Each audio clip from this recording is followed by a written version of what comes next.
Hmm? Yeah, that's small. The chair enter. This is chair enter. No, oh, yeah, that's small. You know, I think that small. Okay.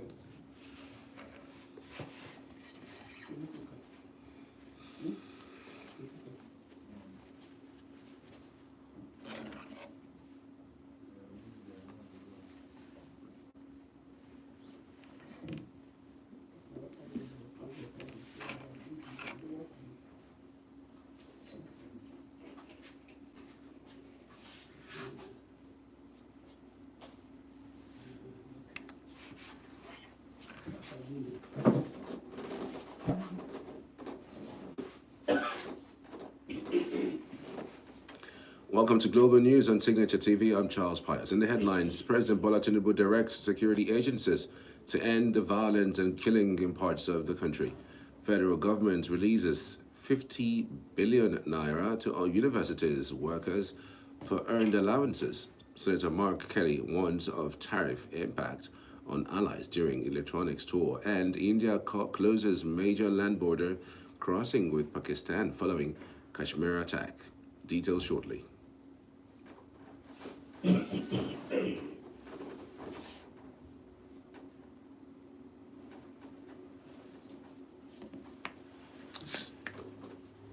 on. Come on. If you say on top of a table, maybe then it fall for front.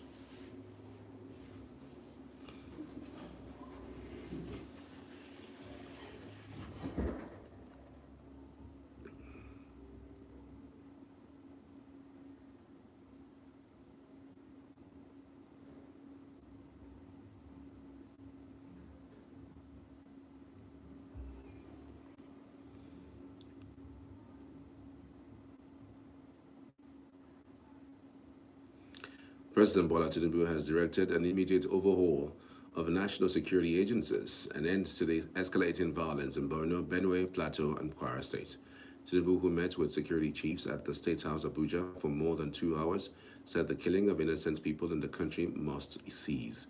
The National Security Advisor, Noor Ribadu, told the State House correspondents that the service chiefs briefed the president on all the attacks in the state, the death toll, and the destruction of property. He said that the president ordered a new approach to tackling security challenges and gave the security chiefs the chance to come and brief him again. The NSA said that the president highlighted the need to involve the local councils and state governments more in tackling cases of insecurity. Meanwhile, the Chief of Army Staff, Lieutenant General Olufemi Oluyede, has ordered soldiers to flush out the new terrorist group in the Kayama and Baru 10 local government areas of Kwara State to guard against the spread of their activities to other regions of the country. Oluyede, who made the call while addressing the troops during his visit to Sobi Barracks in Ilorin, the state's capital, said that the task of flushing out the group must be done in the next 1 month. The army chief told the troops that the country cannot afford to allow bandits to spread out to another part of the country, again insisting that the activities of the new terror group named Mahmuda must be nipped in the bud. They maintained that having another form of Boko Haram in any part of the country would not be allowed. According to him, what is happening in Kwara cannot be threatening the sanity in Nigeria generally, and must therefore be isolated and dealt with directly. A former Chief of Naval Staff, Rear Admiral Alison Madueke, has added his voice to the call for the establishment of a state police to help tackle the worsening insecurity in various parts of the country. Admiral Madueke made the call while addressing the Economic and Development Summits put together by the chairman of Oji River Local Government Area, Greg Ayebudike, and the council headquarters in Oji River. He regretted that even when governors are labeled as chief security officers of their various states, they have no control over the police in their states.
Madueke, who was also a former governor of the old Anambra state, commended the local government for organizing the summit, which he said is the first of its kind in the area. He, however, suggested that issues such as access to land or industrial estates and provision of power should be addressed to bring about the much desired economic development.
The Enugu State Governor, Peter Mbah, has called on investors to tap into the vast human and material resources in Oji River local government area of the state. Declaring open the Economic and Development Summit organized by the Oji River local government area, Governor Mbah said there is an influx of foreign and local investors to the state as a result of the conducive business environment put in place by the state government. Correspondent Ugonne Owalo reports.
This is good.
A lecturer in the Department of Finance at the University of Lagos, Dr. Peter Amma, has advised the federal government to take another look at its economic policies and remove the inherent pains.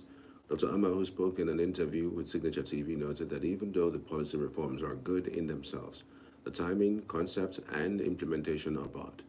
He said that all the market and economic indices in the country have been negatively impacted by the reforms with accompanying backlash.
The finance expert said it is not a sign of weakness to reverse a policy when it does not produce the desired results. Amma therefore told the government and its economic team to return to the drawing board and rejig the policy for a better result.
The Nigeria Labour Congress (NLC) has described as a joke taken too far by the Minister of Power, Debara Adelabu, that 150 million Nigerians now enjoy adequate electricity supply of 5,500 megawatts.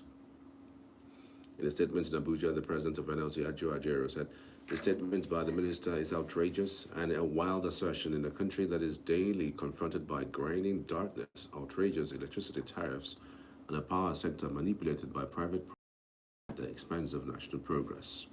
Ajero asserted that the minister was nothing but an attempt to insult the intelligence of Nigerians, giving the power challenge the nation faces, insisting that Nigeria should be generating not less than 150,000 megawatts to justify such a claim.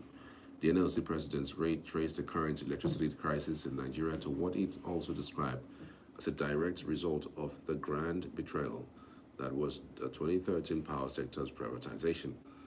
Ajero accused the federal government of handing over the nation's critical infrastructure to cronies for just 400 billion naira without any improvement in service delivery for over a decade. He further regretted that there has not been any sanction for incompetent discos and gencos as outlined in the privatization agreements because the buyers seem to be the same as the sellers.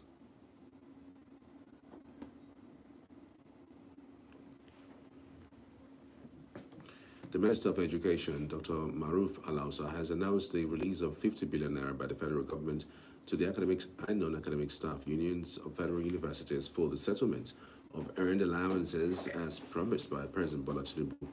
Alausa said in a statement in Abuja that the move was yet another testament to Tinubu's unwavering commitment to fundamentally transform Nigeria's education sector.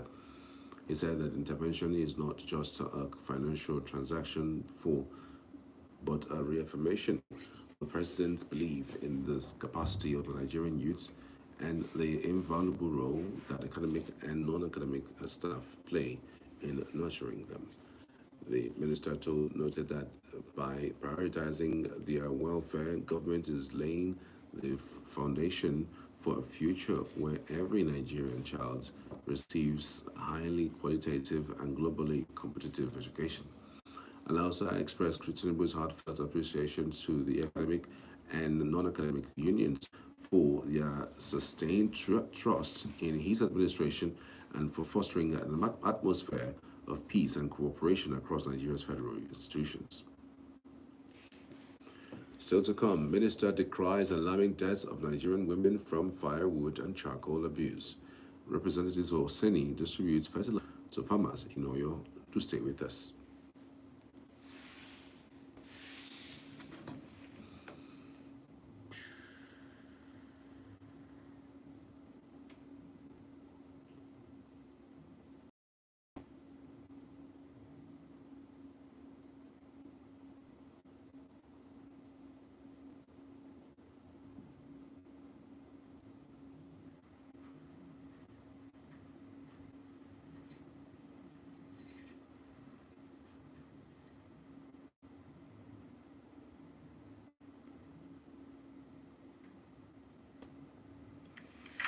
Tinubu State Governor Bitamba has called on investors to tap into the vast human and material resources in Oji River local government area of the state.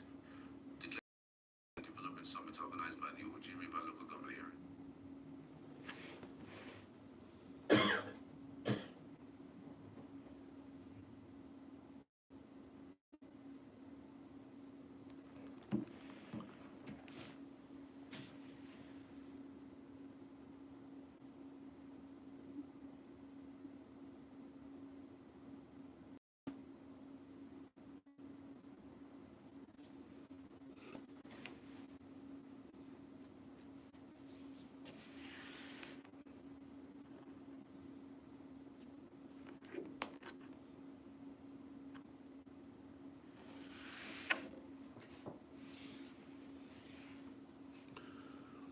The Minister of Women Affairs, Mrs. Suleiman Ibrahim, has disclosed that about 80,000 Nigerian women die annually due to a toxic smoke from firewood and a traditional cooking gas, or cooking stove, rather. She made the statement at the stakeholders' engagement on energy poverty by Nigerian women and families held in Abuja on Wednesday. Correspondent Josephine Bitrus reports.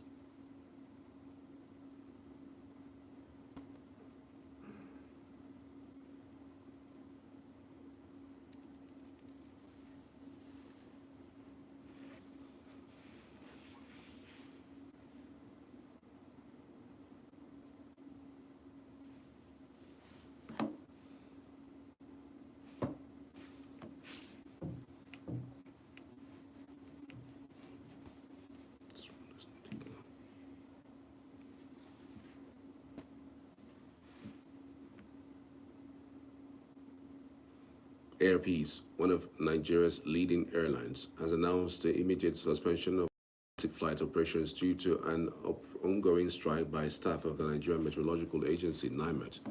In a statement released on Wednesday, the airline explained that the suspension was a safety precaution, citing the unavailability of NIMET's critical weather updates, particularly the current nowcast of hazardous weather reports, which are vital for safe landings across Nigeria.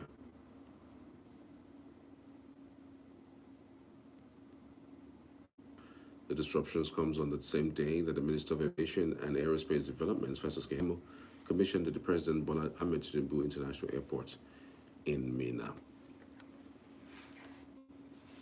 Meanwhile, many passengers were stranded on Wednesday at the Malam Aminu Kano International Airport, Kano, following a protest by staff members of the Nigerian Meteorological Agency over the non-implementation of the new national minimum wage.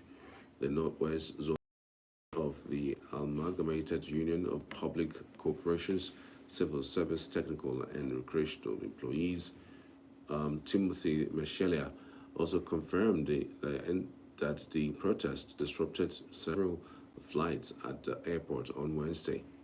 The protesting staff are accusing the management of NIMET of failing to implement the 30,000 naira and 70,000 naira minimum wage and non-payments of staff allowances, ignoring requests to include omitted staff in the past months, and neglecting key stakeholders program, among other issues. They are also demanding the government take proactive measures to address the economic challenges faced by staff, including the payment of subsistence allowance previously agreed with the unions. As of the time of filing this report, officials of the federal authorities, airport authorities of Nigeria in Kano, had yet to make an official statement regarding the incident. The Bola Ahmed Tinubu International Airport in Minna, Niger State, has officially been designated as the alternative airport to the Nnamdi Azikiwe International Airport, Abuja. The announcement made a call by the minister. This announcement was made by the Minister of Aviation and Aerospace Development, Festus Keyamo, during the launch of Overland Airways commercial flight operations from the Minna Airport. Highlighting the report's capacity and strategic relevance, Keyamo expressed satisfaction with the infrastructure and the airport and its potential to serve as a major aviation hub. The airport, he said, meets international standards in both physical and operational aspects, and expressed surprise at its previous underuse.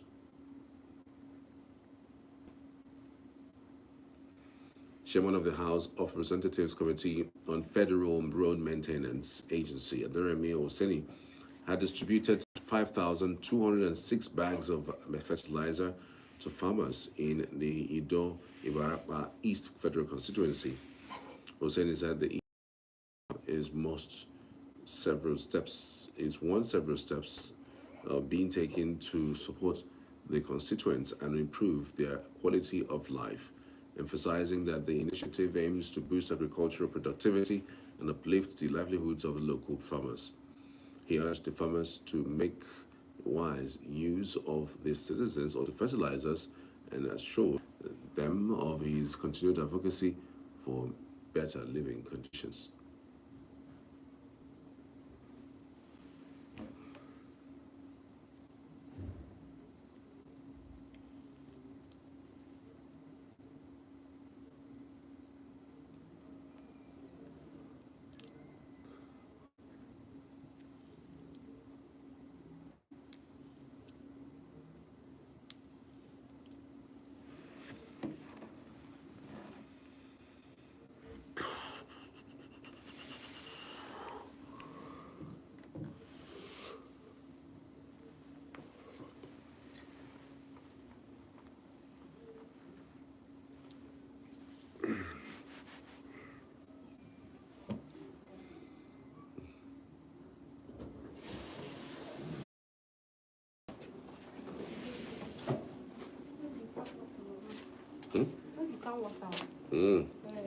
Oh, the water from where? Maybe the sachet water, maybe.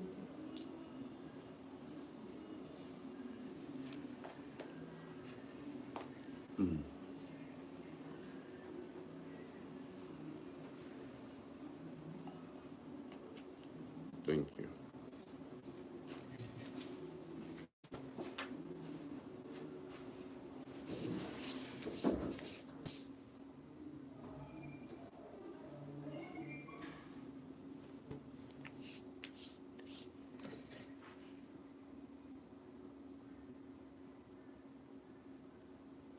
Speaking at the event, Oyo coordinator of the Federal Ministry of Agriculture and Food Security, Dr. Florence Omonile, represented by Folake Abdul Latif, advised farmers to apply fertilizers correctly for optimal results.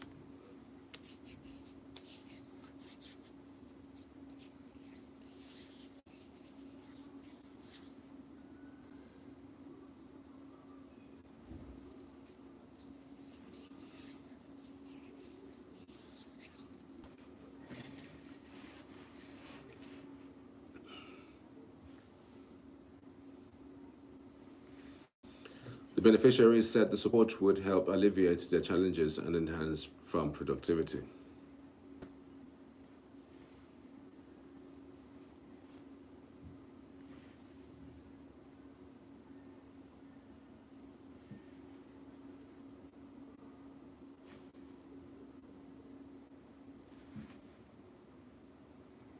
The event was well attended by All Progressives Congress APC officials, traditional rulers, and representatives of community groups.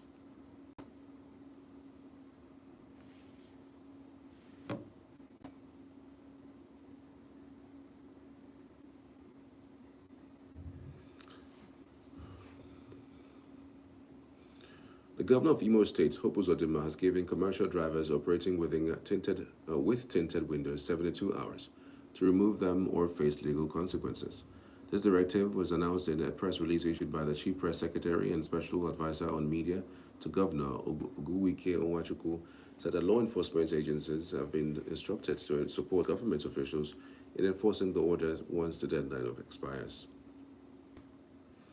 The crackdown follows numerous reports linking tinted commercial vehicles, especially buses, to criminal activities across the states.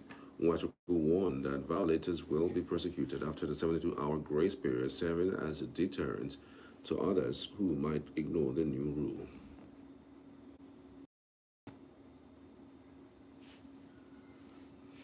Niger State Governor Umar Bago has reversed his controversial directive ordering the arrest of individuals with dreadlocks following widespread backlash from the public and civil rights advocates.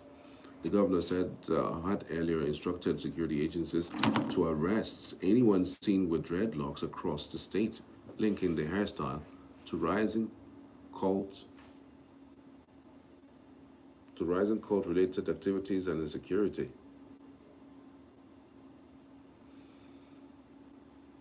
We're back after this short break. To stay with us.